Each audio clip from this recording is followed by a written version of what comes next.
ओम नमो भगवते वासुदेवाय। भक्तों, जैसा कि आप सब जानते हैं कि 10 जुलाई को योगिनी एकादशी का पावन पर्व आ रहा है। इस दिन अगर आप चुपचाप कुछ विशेष वृक्षों को स्पर्श करके लौट आते हैं तो आपके जीवन में अपार धन धान्य की वर्षा हो सकती है। गरीब से गरीब व्यक्ति भी धनवान बन सकता है। जन्म जन्मांतर की दरिद्रता एक पल में मिट सकती है। अगर आपको यकीन नहीं है तो 10 जुलाई 2026 को योगिनी एकादशी के दिन खुद करके देख लीजिए। जी हां भक्तों, इस वीडियो में हम उन चमत्कारी देवीय वृक्षों के बारे में चर्चा करने वाले हैं जिनमें योगिनी एकादशी के दिन स्वयं भगवान विष्णु और माता लक्ष्मी का निवास माना जाता है। ये वृक्ष आपके घर के आस पास ही आसानी से उपलब्ध हो जाते हैं। इन दिव्य वृक्षों के विषय में स्वयं भगवान महादेव ने अपने प्रिय भक्त रावण को बताया था कि सही मुहूर्त पर सही विधि से इन वृक्षों को स्पर्श करके यदि कोई व्यक्ति चुपचाप वापस आ जाए तो उसके घर में महादेव की असीम कृपा बरसती है। जीवन की गरीबी, दुख और कष्ट सभी समाप्त हो जाते हैं। जन्मों जन्मांतर की दरिद्रता तुरंत दूर हो जाती है। आपका भाग्य 7वें आसमान पर पहुंच जाता है। जहां भी जाएंगे धन हाइफन दौलत आपके पीछे पीछे चलती आएगी। इसलिए आपसे विनम्र अनुरोध है कि इस वीडियो को अंत तक पूरा जरूर देखें, तभी पूर्ण लाभ मिल पाएगा। अगर बीच में काट काट कर देखा तो जीवन में सफलता मिलना मुश्किल हो सकता है और पूरे साल परेशानियां घेरे रह सकती हैं। साथ ही भक्तों, इस वीडियो में हम आपको ऐसे पवित्र वृक्ष बताएंगे जिनके स्पर्श मात्र से आपकी गरीबी तुरंत दूर हो सकती है। माता लक्ष्मी की कृपा से आप धनवान बन जाएंगे। भक्तों, इस बार योगिनी एकादशी कई वर्षों बाद खास संयोगों के साथ आ रही है। अगर आप बताए गए वृक्षों को सही समय और शुभ मुहूर्त पर स्पर्श कर लेते हैं तो कुछ ही दिनों में आपके जीवन में धन की वर्षा शुरू हो जाएगी। कोई भी आपको उन्नति से नहीं रोक पाएगा। आपकी हर मनोकामना पूरी होगी, घर खुशियों से भर जाएगा। इन देव वृक्षों को स्पर्श करने से ब्रह्मा, विष्णु और महेश तीनों का आशीर्वाद प्राप्त हो जाएगा। इसलिए भक्तों, वीडियो को अंत तक अवश्य देख लीजिए। लेकिन उससे पहले अगर आप इस चैनल पर नए हैं तो चैनल को सब्सक्राइब कर दें, वीडियो को लाइक करें और अपनी राशि या शुभ नाम कमेंट में जरूर लिख दें। हम आपकी राशि से संबंधित भाग्य और समस्याओं के सरल उपाय भी बताते रहते हैं।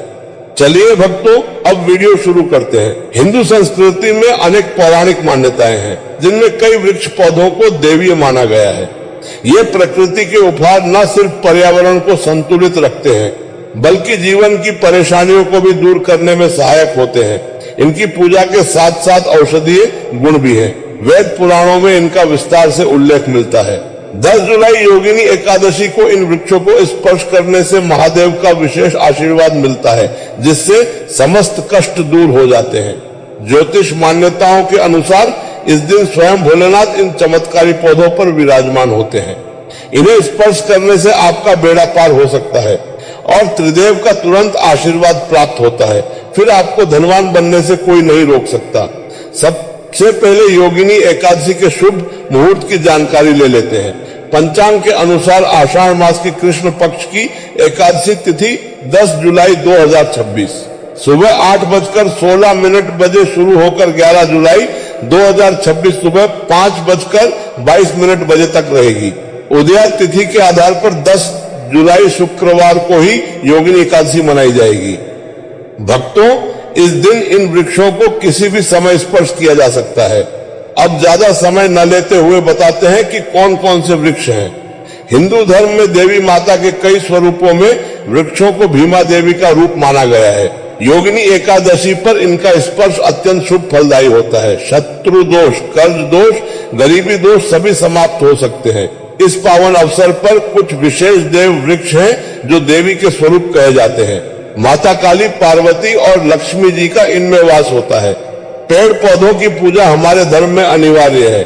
विज्ञान भी इनके महत्व को स्वीकार करता है क्योंकि ये ऑक्सीजन देते हैं और नकारात्मक ऊर्जा सोख लेते हैं। शास्त्रों में इनका स्पर्श किस्मत के ताले खोलने वाला बताया गया है।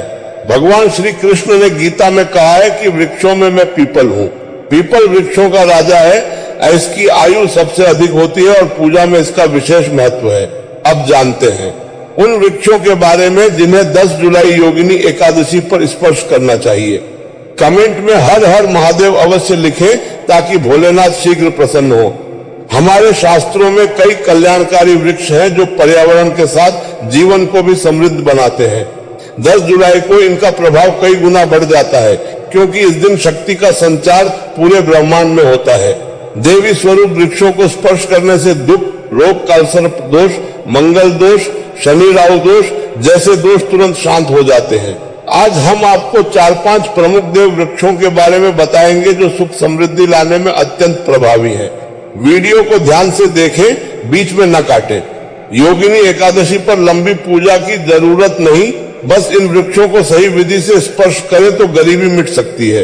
ये वृक्ष आसपास ही मिल जाते हैं।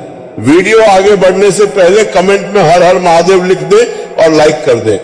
अब मुख्य बात, योगिनी एकादशी पर स्पर्श करने वाले 3 प्रमुख वृक्ष। पहला वृक्ष बेल का वृक्ष। भगवान शिव को बेल पत्र अत्यंत प्रिय है। बेल का पेड़ शिव पूजन के लिए परम पवित्र है। स्कंद पुराण के अनुसार यह माता पार्वती के पसीने से उत्पन्न हुआ और नवदुर्गा का स्वरूप है। इसकी जड़ में गिरजा, तने में माहेश्वरी, शाखाओं में पार्वती, फलों में कात्यायनी, फूलों में गौरी और पूरे वृक्ष में माता लक्ष्मी का वास है। संध्या समय शिव या दुर्गा मंदिर के पास बेल वृक्ष के नीचे घी का दीपक जलाने से व्यक्ति धनवान, गुणवान और पराक्रमी बनता है। स्पर्श से पहले यह मंत्र बोले, दर्शन बिल्व वृक्ष से स्पर्शम पाप नाशनम अघोर पाप सहार एक बिल्व शिवार्पणम। इससे सभी पाप नष्ट हो जाते हैं। दूसरा वृक्ष तुलसी का पौधा। माँ तुलसी के बिना श्री हरि विष्णु का पूजन और भोग अधूरा माना जाता है। इस महीने में तुलसी का पूजन करने से सौभाग्य प्राप्त होता है और घर में कभी दरिद्रता नहीं आती। अगर घर में हरा भरा तुलसी का पौधा है तो उत्तम है।